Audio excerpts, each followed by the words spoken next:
최근 미시간대 인플레이션 기대치 1년과 5년이 나왔는데 이 수치들이 예측 대비 하회했지만 여전히 높은 수준입니다. 소비자들의 인플레이션에 대한 우려가 완전히 해소되지 않았음을 보여주고 있고, 특히 1년 기대 인플레이션이 이전 대비 큰 변화가 없는 것이 단기적인 물가 상승 압력이 지속될 수 있다는 인식을 반영하고 있고요. 오히려 장기 인플레이션은 이전 대비 높아졌습니다. 관세 영향이 나타날 것이라고 소비자들이 예상하고 있고요. 이렇게 인플레이션 기대치가 아직까지 높은 수준인 이유는 소비자들의 관세에 대한 우려와 그리고 제조업 전반에서 나타나는 높은 원가 압력 때문입니다. 미국 제조업 동향에 대해서 어떤지 한번 살펴보겠습니다.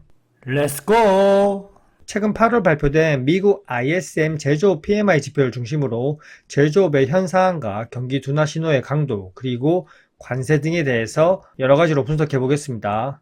여기 수치를 보시면 미국 공급관리협회 ISM에서 발표한 8월 제조업 구매관리자 지수 PMI가 48.7로 예상을 하회했고 6개월 연속 위축 국면입니다. 무려 반년 동안 위축되어 있다는 거고요. 전달 대비 소폭 올라왔지만 거의 거기서 거기입니다. 이렇게 위축 국면이 시간이 반년 이상 길어지면 다음 달에는 괜찮겠지라고 생각하면서 버티던 사람들의 심리도 급격히 무너질 수 있는데요. 미국 제조업은 확실히 위축되고 있고, 그러면 이 제조업 위축이 경기 침체를 가리키는 건가 한번 생각해 봐야 됩니다.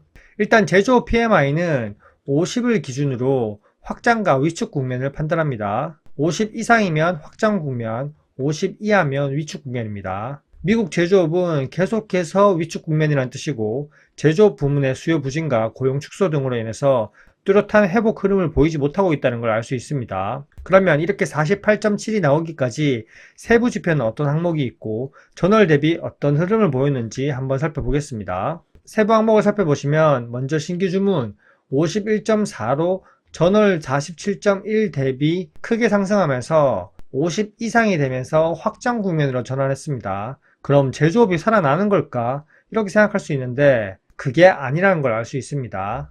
여기 바로 생산 지수를 보시면 생산 지수가 47.8로 51.4에서 다시 내려가면서 위축 국면입니다. 그리고 고용 지수도 43.8로 7월에 43.4와 큰 차이가 없고, 이 고용 지표는 7개월 연속 기준선을 하회하고 있으면서 제조업 고용시장에 구조적 문제가 있나라는 의심을 확신으로 만들어주고 있습니다. 반년 이상 위축 국면이니까요. 이번 달에는 소폭 개선되었다고 해도 고용이 아주 저조한 수준입니다.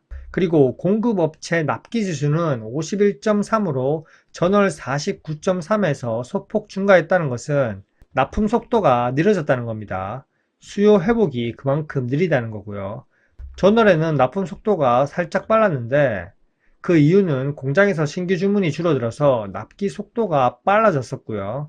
지금은 오히려 신규 주문이 늘어나면서 납품 속도가 느려진 걸 확인할 수 있습니다. 결국 기업들이 신규 주문을 이렇게 늘려도 그 주문이 바로 생산으로 연결되지 않고 꾸준하게 주문 생산 이런 사이클로 전환되지 않는다는 겁니다. 관세 불확실성으로 인해서 미래 예측이 불가능하다 보니까 퐁당퐁당으로 사업을 진행하고 있다는 거고요.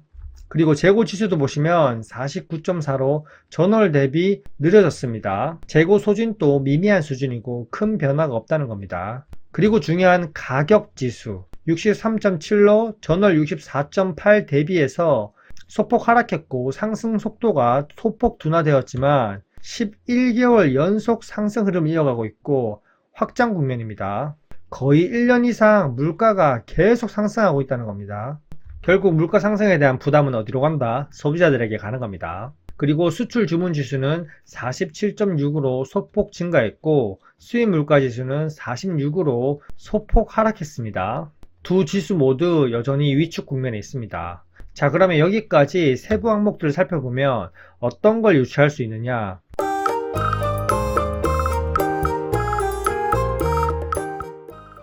먼저 신규 주문 증가와 그리고 생산 위축을 한번 살펴보면 생산 압력이 낮아졌다는 시그널입니다. 기업들이 미리 사재기 주문은 받고 있지만 즉각 생산으로 연결하기 어려운 상황입니다. 관세로 인해서 미래에 대한 불확실성이 크다는 거죠. 그리고 최근 고용 쇼크가 계속 나오고 있는데 여기서도 고용 쇼크가 계속 나오고 있습니다. 고용 시장이 여전히 위축되어 있으니까 구조적 약세일 가능성이 크고요. 기업들이 신규 채용도 꺼리고 있고 대신 기존 인력으로 최대한 모든 걸 관리하려고 하는 거죠. 자, 조금 더 한번 살펴보시면 현재 8월 제조업 지표를 살펴보면 전체 산업 국내 총생산 GDP의 69%가 현재 위축 상태에 있다는 겁니다. 7월달 전월 79%보다는 개선이 되긴 했지만 여전히 광범위하게 약세 흐름이라는 거고요. 정리하자면 8월 ISM 제조업 PMI는 위축 국면을 유지하고 있고 신규 주문은 일부 회복되었지만 생산, 고용, 재고, 납기 전반은 모두 약세입니다. 이 지표는 단순 경기 둔화를 넘어서 구조적 약세 가능성을 더욱더 키우고 있고요. 특히 앞으로 나타나는 관세와 비용 부담이 제조업 전반으로 하방 압력을 지속적으로 가할 수 있습니다. 이렇게 장기간에 걸친 반년 이상의 제조업 위축은 기업들로 하여금 고용, 소비, 투자 모든 것을 소극적인 스탠스로 바꿉니다. 이제 소극적인 스탠스가 자연스럽게 일상화되는 거고요. 관세로 인해서 잠깐 사재기 반등하고 다시 또 사재기 물량으로 버티면서 지켜보고 다시 또 사재기하고 계속 이런 현상이 반복되고 있습니다. 트럼프가 실물 매크로 경제 지표를 다 망가뜨리고 있는 거고요. 결국 전체 고용은 줄어들고요. 반면에 가격은 오히려 계속 늘어남에 따라 하반기 미국 성장률에 하방 압력을 줄 수 있고요. 앞으로 나오는 지표는 이렇게 헤드라인 수치만 살펴볼 게 아니라 세부 사항을 살펴보면서 과연 이게 어떤 뜻을 내포하고 있는지 그것도 생각해 봐야 됩니다. 제가 계속 꾸준히 올리도록 하겠습니다.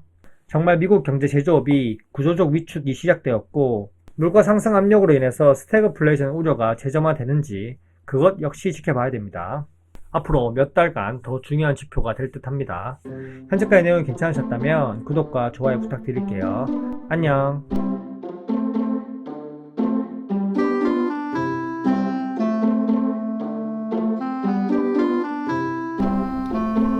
와이